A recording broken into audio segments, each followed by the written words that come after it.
the Samsung Galaxy S22 Ultra portrait photography test. This is a test I've been excited about ever since this phone was announced. I'm going to be breaking this video down into two main parts. One is going to be object, human, and pet portrait photography, and the second is going to be night portrait photography.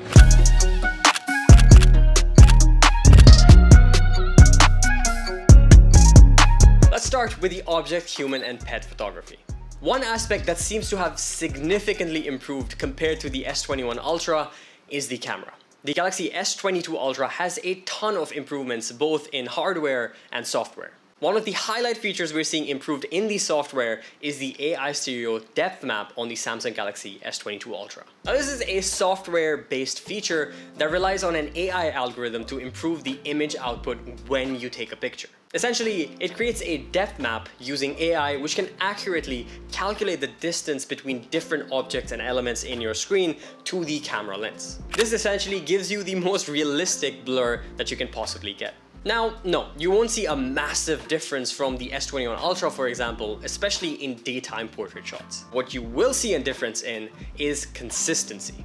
Edge detection is so much better now. The fall off is so much more realistic and consistent from picture to picture. This, coupled with the AI restoration feature, which as the name suggests, enhances details in the skin, the eyebrows to give you proper textures and a more realistic, whole, well-rounded result when you're taking portraits, even in the selfie mode. When you take all of that into account, you can see why each of these pictures looks so much more realistic in the portrait mode than we've ever seen before, even with a Galaxy series device. Pet portraits are a whole other ballgame. I mean, take a look at these shots. They look as if they've been captured on a proper DSLR with a very expensive camera lens. The fact that I can pull this phone out of my pocket and take shots like this with little to no effort and have everything stay super sharp, clear, giving me great colors and results every single time is a big win.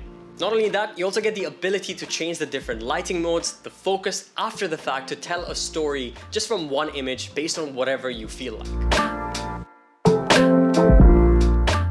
On to the second part of this video, which is the Nightography or the night portraits. A huge focus during the launch of the S22 Ultra and the series was the night portraits. I was genuinely very keen to try this out in person, as you guys probably saw from our live stream. So, to test this out, Tarvin and I headed to a very low light location to shoot some night portraits, and the results are actually really great. Now, all of these shots are taken after 8 p.m, which is when there's pretty much no natural ambient light. The reason why these shots look so well exposed, even in portrait mode, is all thanks to the larger pixels, which allow much more of that light intake. Night portraits work best with the 1x zoom lens, which is the wide lens, but even with the 3x zoom, the results are very impressive. Additionally, of course, we have the noise reduction that helps further improve the overall noise in the image while still maintaining those details when taking pictures with the rear camera. I mean, take a look at this shot. It's captured at 2000 ISO. Just for reference, take a look at how terrible the shot on the iPhone 13 Pro Max looks in comparison to this one, shot exactly at the same time. Now, I'm not saying this is going to replace your DSLR entirely for night portraits.